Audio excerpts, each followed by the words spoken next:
Welcome to Nta Lagos Channel 10 News at 1. I am Oluwabukola Akonde, the news in details. President Bola Ahmed Tinubu has announced that the state of emergency in Rivers State, which took effect on March 18, 2025, has ended shortly from midnight of September 17, 2025. The president said the intelligence available to him indicate that there is a groundswell of a new spirit of understanding, a robust readiness and potent enthusiasm on the part of all the stakeholders in Rivers State for an immediate return of democratic governance. The governor and his deputy and all the lawmakers are now back in their offices. President Bola Ahmed Tinubu also reminded the governors and the House of Assembly and all the states in the country to continue to appreciate that it is only in an atmosphere of peace, order, and good government that there can be deliver of dividends of democracy to the people. The federal government has earmarked 300 billion naira in the 2025 budget to solarize tertiary medical institutions and federal universities across the country. The chairman of the House of Representatives Committee on Appropriation disclosed this while flagging of the solarization project of the federal government-owned Aminu Kano Teaching Hospital. Bichi said the institutions were lagging behind in terms of power supply, hence the need to opt for solar as a source of power to ensure efficiency and effective service delivery. The Nigerian Center of Disease Control and Prevention, NCDC, has reported a sharp rise in Lassa fever cases, with 10 new confirmed infections recorded in Edo, Ondo, Bauchi, and Taraba State during week 25 to 31 August 2025. This marks a significant increase from 3 cases reported the previous week. According to the latest situations reported, Nigeria has now recorded 871 confirmed cases and deaths this year, with a case fatality rate CFR of 18.6%, higher than the 17.1% reported during the same period in 2024. So far, 21 states across 106 local government areas have reported at least one confirmed case, with Ondo, Bauchi, Edo, Taraba, and Mboi accounting for 91% of the infections. The predominant age group affected young adults between the age of 21 and 30 years. No new infections were reported among healthcare workers this week. Meanwhile, the National Examination Council (NECO) has formally released the 2025 Senior School Certificate Examinations, the SSCE internal examinations result, with 818,492 candidates scoring 5 credits and above, including mathematics and English language, representing 60.26%. The registrar of the chief executive of NECO, Professor Dantani Ibrahim Bushibushi, will release the result at the headquarters of the council in Mina, says this year's examination recorded a significant reduction in malpractice, with 61.58% as against Uzana Musa as the details of the result. The release of the results of the 2025 NECO Senior School Certificate Examination SSCE internal conducted between Monday 16th June and Friday 25th July 2025 is coming 54 days after the last written paper, a testament to the Council's professionalism, discipline and relentless pursuit of excellence. Of the 1,367,210 candidates that registered for the examination, 1,358,339 candidates sat for the examination, including 1,622 candidates with special needs.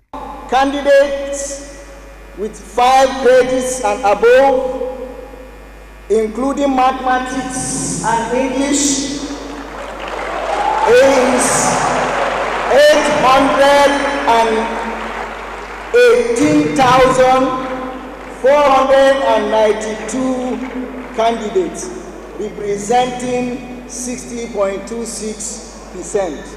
Number of candidates with 5 credits and above, irrespective of mathematics and English, is 1,144,496 candidates, representing 84.26%. The 2025 NACO internal examination is set to record 61.58% reduction in examination malpractice. Are you searching for a space to ignite your creativity?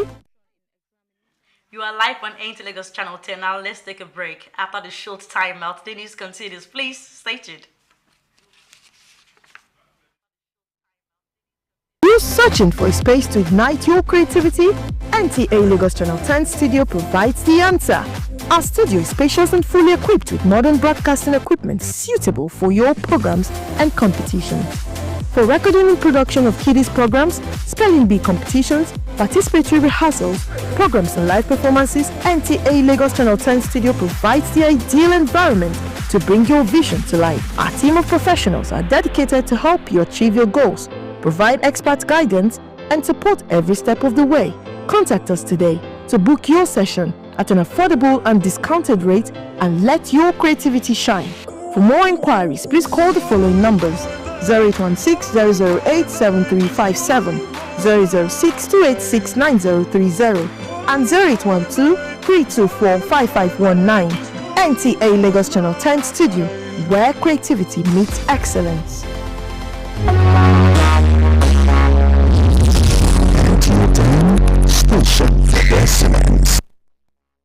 Back, and if you're just joining us, you're watching Nta Lagos Channel 10 News. We proceed with the news. The federal government has reintroduced Nigerian history as a compulsory subject in the National Basic Education Curriculum to foster national identity, unity and patriotism, and responsible citizenship among young Nigerians. The Minister of Education, Tunja Lawusa, said that the comprehensive curriculum was designed to rekindle pride in Nigeria's past, nurture civic consciousness, and prepare young Nigerians with the knowledge and values required for the responsible nation building. Lawusa expressed profound gratitude to President Bola Ahmed Tinubu for championing the landmark reform under the Renewed Hope agenda. He stated that history was not merely a record of the past, but a vital foundation for shaping responsible and patriotic citizens. Nigerians has recorded a major milestone in the maritime industry with the unveiling of its first indigenous shipping line, Clarence Shipping West Africa Limited. The launch in Lagos has sparked optimism among business stakeholders who believe the initiative would ease trade and reduce costs for importers and exporters. Jesuto Moses has the details.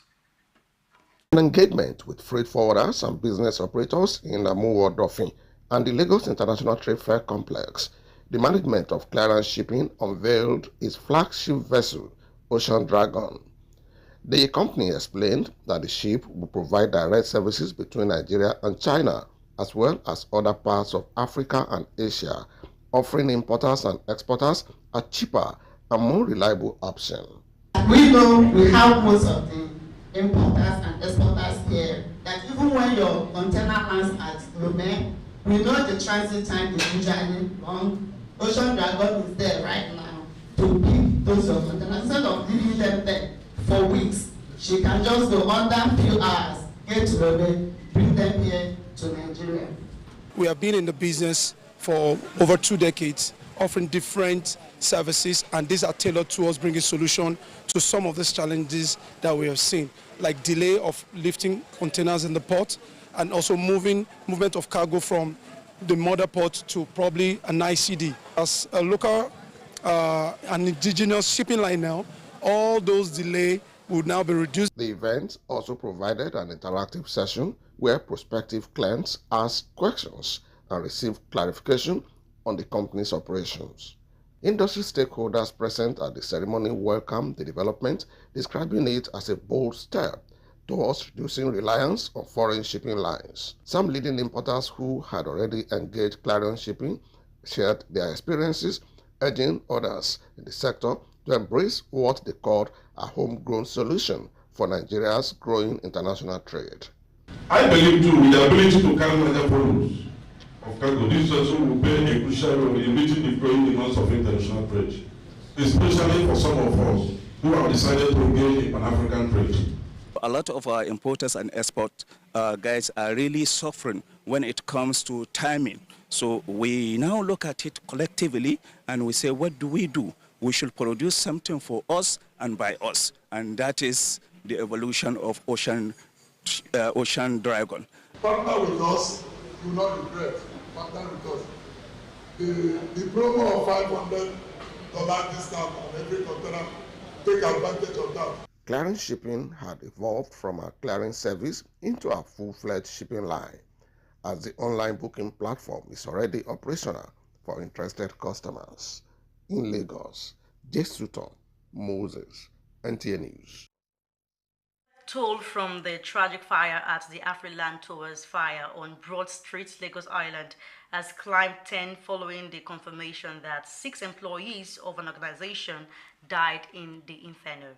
The 6-story commercial building was engulfed in flames on September 16, 2025, after a fire reportedly broke out in the inverter room located in the basement around 1:30 p.m.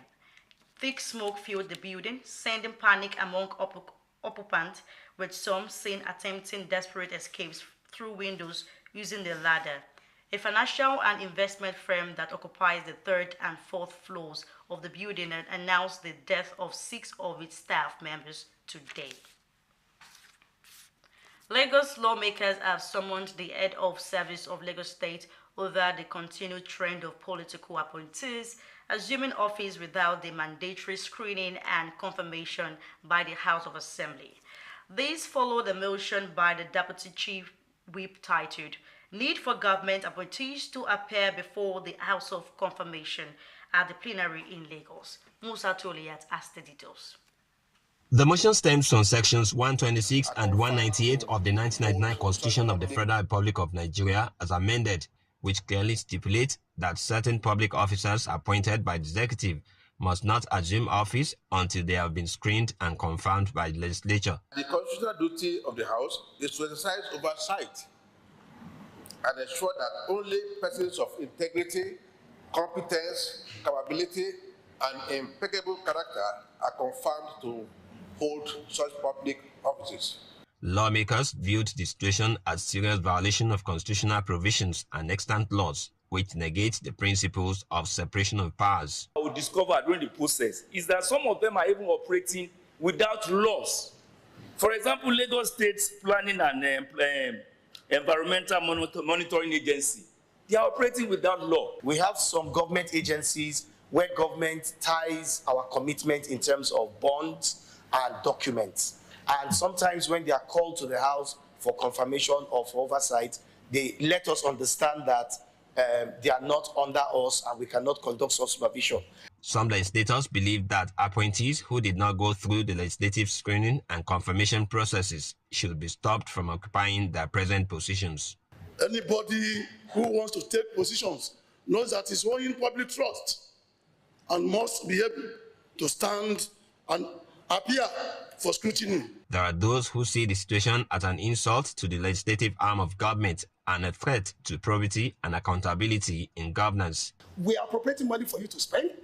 This is public funds that you are spending, and we don't even know you. Lastly, they don't even respect this honorable house because they have not appeared before us. When we look at what we resolve to on 1C, that direct the Accountant General to stop the payment of salaries and all those things, those ones that they have collected, they must refund it. since they did not follow the due process. Speaker Right Honorable Mudashiru Ajayi Obasa said the head of service, who continues to issue appointment letters without recourse to the legislature, bears full responsibility for the violation. That to call on the governor to direct the same head of service to withdraw the letters issued to them and stop them from parading themselves as head of any of these agencies. He therefore directed that the head of service, Bode Agoro, be summoned to appear and provide explanations. In Lagos, Musa Tolian, NTA News.